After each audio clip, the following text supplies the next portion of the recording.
Praise the lord my dear brother and sister, सभी लोगों को जय मसीह की। आपके बीच में आना, प्रभु के वचन को बताना, सिखाना, समझाना मेरे लिए बड़े आनंद की बात है। आज जिस वचन को मैंने चुना हूं या जो वचन को लेके आपके बीच में आया हूं, इफिसियों की किताब 4 अध्याय उसका 14 वचन क्या कहता है आपके मध्य में मैं पढ़ना चाहता हूं।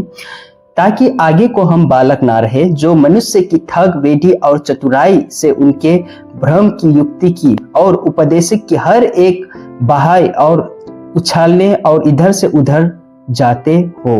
प्रिय भाइयों और बहनों, आपके बीच में कुछ बातों को रखना चाहता हूँ। आज के समय में, आज के युग में, आज बहुत सारे टीचिंग्स, बहुत सारे डॉक्ट्रिन, नाना प्रकार की बातें आज इस संसार में पाए जा रहे हैं। और आपको पता है, जो मैंने अभी पुस्तक को पढ़ा हूँ या जो मैंने चैप्टर को मैंने पढ़ा हूँ, इस पुस्तक को लिखने वाला लेखक प्रेरित पौलुस है। उस टाइम पे क्या घटित हो रहा था, क्या चीज की जरूरत था, आज आपको मुझे सीखना समझना बहुत जरूरी है कि उस टाइम पे घटित हो रहा है तो आज वो बातें तो पीठ पे है, लेकिन आपको मुझे जागरूक होना बहुत जरूरी है। अभी के समय में सोशल मीडिया है, पहले इतना तेजी से नहीं फैला था सोशल मीडिया। अभी का समय है सोशल मीडिया का या फिर इंटरनेट की दुनिया में हम लोग है।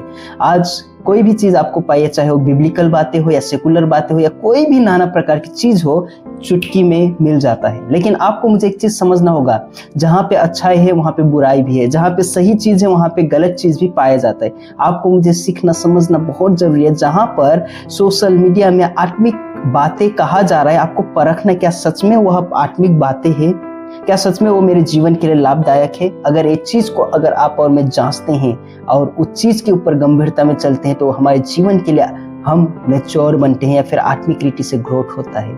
इफिसियों की किताब 4 अध्याय उसका 14 वचन के वसीले से मैं आपके बीच में आता हूँ, बताता हूँ। यह पुस्तक या फिर ये वचन हमें सिखाता है कि हमें आत्मिक रीति से मैच्योर या फिर परिपक्व होना बहुत जरूरी है।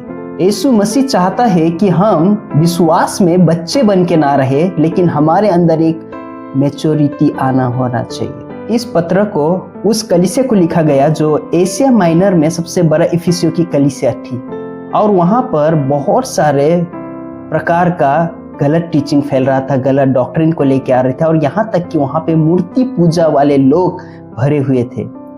उनके बीच में प्रेरित पौलुस का एक गंभीरता था कि उनको भटकाया जा रहा था, भरमाया जा रहा था, लेकिन इस टीचिंग के माध्यम से बातों को उनके बीच में रखता है एक गंभीरता, एक बर्डन के साथ में, कि जो चीज घटित हो रहा है वहां पे एक बातों को, सच्चाई को प्राप्त कर सके वो लोग। जब आप और मैं इफिसियों की किताब 1 अध्याय से लेकर 6 वचन तक हम पढ़ते हैं तो वहां पे आपको मुझे यह सीखने को मिलता है कि एक मसीह जीवन में एकता बहुत जरूरी है, और एकता बनाए रखना वो बहुत बड़ा जिम्मेदारी है। वचन 7 से लेकर 11 वचन सेवकाई का वरदान के बारे में बताता है, या सेवकाई में जो वरदान पाया जाता है उसके बारे में लिखता है। जब आप और मैं वचन 12 और 13 पढ़ते हैं, वहां पे आत्मिक शुद्धता के बारे में देखते हैं और एक मसीह की परिपूर्णता क्या होनी चाहिए। जब उसके बाद में आप और मैं वचन 14 को पढ़ते हैं, वहां पे बालकपन के बारे में वर्णन करता है। एक मसीह जीवन में बालकपन नहीं होना चाहिए, लेकिन एक मैच्योरिटी आना बहुत जरूरी है। यह वचन आपको मुझे एक चुनौती देता है या फिर एक चेतावनी देता है कि अगर हम आत्मिक रीति से हम मसीह में बालकपन में हैं या फिर हम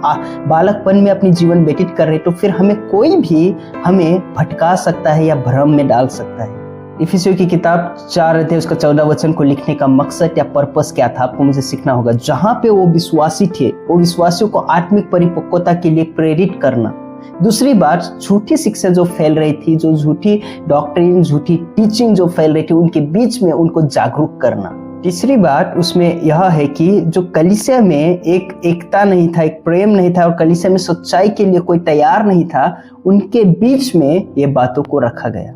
पहली बात, आपको मुझे सीखना समझना बहुत जरूरी है। आपको मुझे जिंदगी भर बालक बन के नहीं रहना है, ठीक है।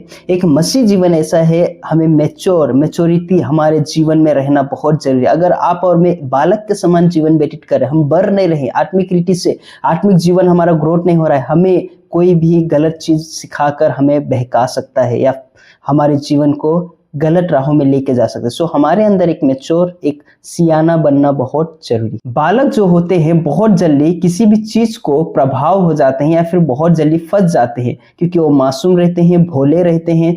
एक छोटे बच्चे को देखिए, कोई भी चीज आप उनको कहोगे बहुत जल्दी विश्वास कर लेते, क्योंकि वो बच्चे हैं, वो बालक है। उसी प्रकार आज आप और मैं एक मसीह जीवन जी रहे हैं, अगर हम मैच्योर नहीं है, सोशल मीडिया में बहुत सारे बातें हैं, सोशल मीडिया में बहुत सारी चीज़ें हैं। उस चीज़ को अगर हम तुरंत विश्वास करके हम आगे बढ़ जाते हैं, हमें उसे जांचना है, परखना है और आगे बढ़ना है। जो बालक होते हैं उनके अंदर क्या सही है क्या गलत है उसका अंतर करने का सेंस नहीं रहता, या फिर इतना वो मैच्योर नहीं रहते। क्या सही है क्या गलत है, क्या मुझे करना चाहिए क्या मुझे नहीं करना चाहिए, उस चीज़ का नॉलेज उनके जहन में पाया नहीं जाता। सो आपका मेरा कर्तव्य बनता है, हमें मैच्योर बनना है। और आप देखे होंगे जो बालक रहते हैं वो कोई भी परिस्थिति में स्थायी नहीं रह सकते या फिर स्थिर नहीं रह सकते, क्योंकि वो लोग अपने जीवन में स्थिर रहना सीखे नहीं रहते।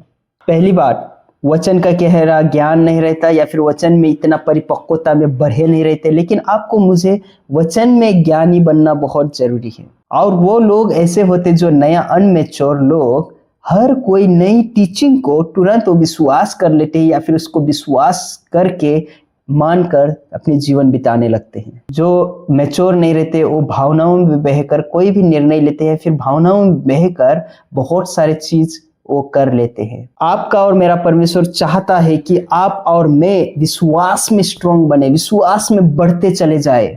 हर नई शिक्षा का हवा या फिर शिक्षाओं का गलत टीचिंग हमें प्रभाव करता है। अगर हमारे जीवन में जरा आप सोचिए, अगर गलत टीचिंग के ऊपर हम ध्यान लगाएंगे, गलत बातों पे हमारा मन लगेगा, तो कई बार वो भटकने की एक राह बन जाता है हमारे जीवन में।